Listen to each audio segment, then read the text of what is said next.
Hello everyone, welcome to Honaris Arts and Lifestyle channel. Today I will be showing you how to do a simple pokelam or a flower rangoli. When it comes to flower rangoli, the bigger the area, the better your rangoli is going to look like. And as much as we can avoid the sharp edges in the rangoli, the designs will look much better because it's very difficult to achieve a sharp point using flower petals.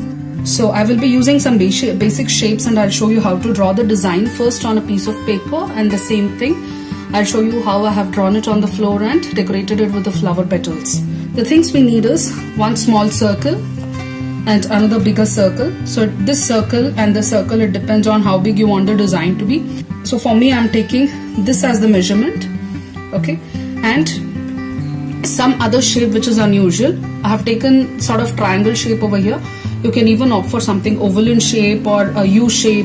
While I'm doing it on the floor, I have used a U shape steel plate to do this. Okay, if you don't get anything, just make a stencil out of it like I have shown it in my previous video, and I think you're good to go. So let me begin by drawing a circle at the center of the page. Now I want to divide this into 6 equal parts because I want to draw 6 petals of a flower. So what I do is I just identify the center of the circle, draw a straight line, and now the shape that we want is a circle and something like this to make it into 6 equal parts. Okay, so after you draw the first straight line passing through the center of the circle, approximately divide this circle into 3 equal parts. So you will have to mark 2 points in such a way that this half circle is divided into 3 equal parts. The same thing will apply here, this side also, okay, and then try to join these lines. So there you go, I've got my circle and 6 equal parts. Now the design that I'm going to show you to make with this circle is going to be a bit of a trial and error method. I'll just show you how to do it first. Okay, so what we do is, let's take this as an example. So I keep my circle in such a way that it starts at this particular point. See how much of width should it come outside. If you want, you can take it inner, or if you want big, you can take it outwards that way. Okay, so I'm going to keep it approximately like this. So all I do is just raise it almost halfway like this and lift it. And now when I do this, what I do is I make a marking. Okay, like for example, this circle is touching the smaller circle somewhere around here. Okay, so I just mark this as my reference. So again, this part of my circle should be touching the place where my next line is touching the smaller circle. Okay, and then draw it like this. Now if you lift it, you can approximately see whether this is small or big, okay, in proportion. So for me, this circle looks a little small. I want it to be a little wider. So what I do is, again, I keep it at the same point, but instead of bringing it closer like this to the other circle, I take it a little far. Okay, so and then I'll draw another part of the circle. Now you can see this part is far than this one. So let me erase the smaller part of the circle which I don't want. Okay, so this becomes one petal for my flower.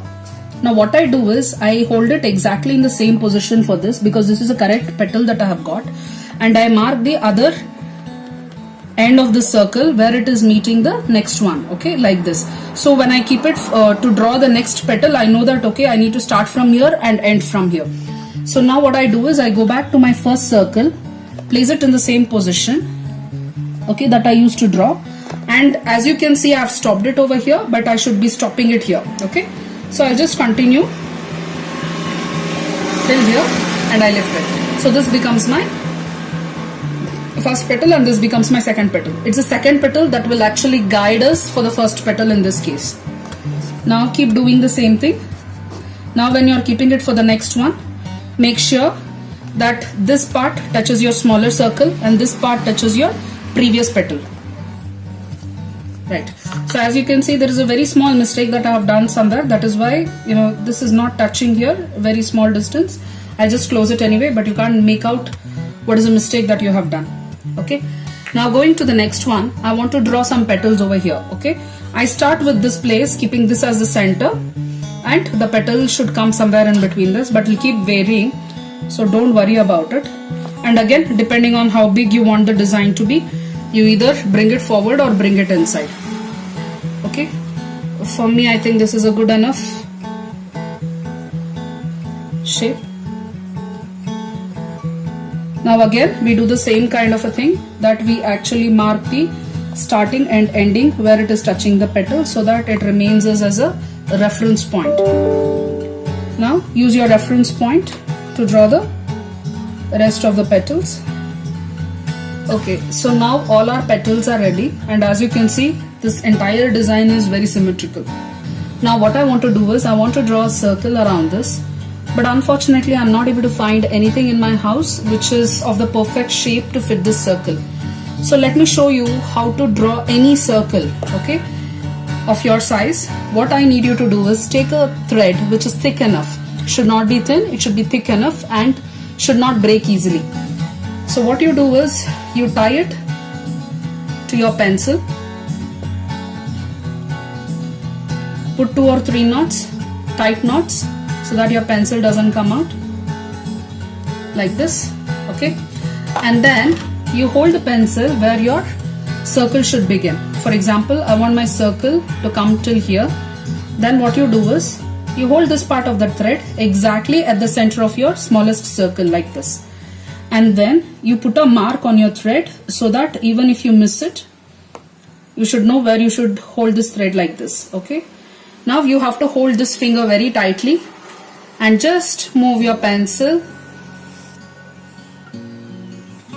Keep your pencil still.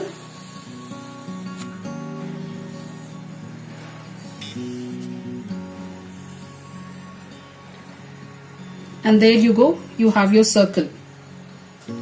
Okay, now when I lift my thread up, I should know exactly at what point I need to keep it. So that is why what I suggest you to do is either cut the thread or mark the thread at the center.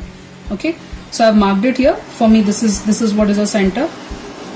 Just use my left line, just use my left hand to draw the circle, and there you see the circle is so perfect. You can use the same technique to draw it on the floor as well. You can make it as big as you want or as small as you want, so it doesn't have to really depend on any plates or anything which is circular at your home. Now again I want to draw one more circle around this, okay, and this is the width I'm looking for. So I'll again mark at the center, mark on the thread at the center of the circle, hold it tightly and just move my pencil. So there you go, one part of the circle is ready. So now I do the same thing for the other part of the circle. Yes, so this is the design that I'm going to show you how to do it on the floor. I had some technical difficulties, couldn't find a bigger sheet of paper, and that is why I'm just showing you the design in whatever paper is available for me. So now you can use the same technique to draw it on the floor and fill it with the flower petals. So this becomes our pokilam or flower rangoli.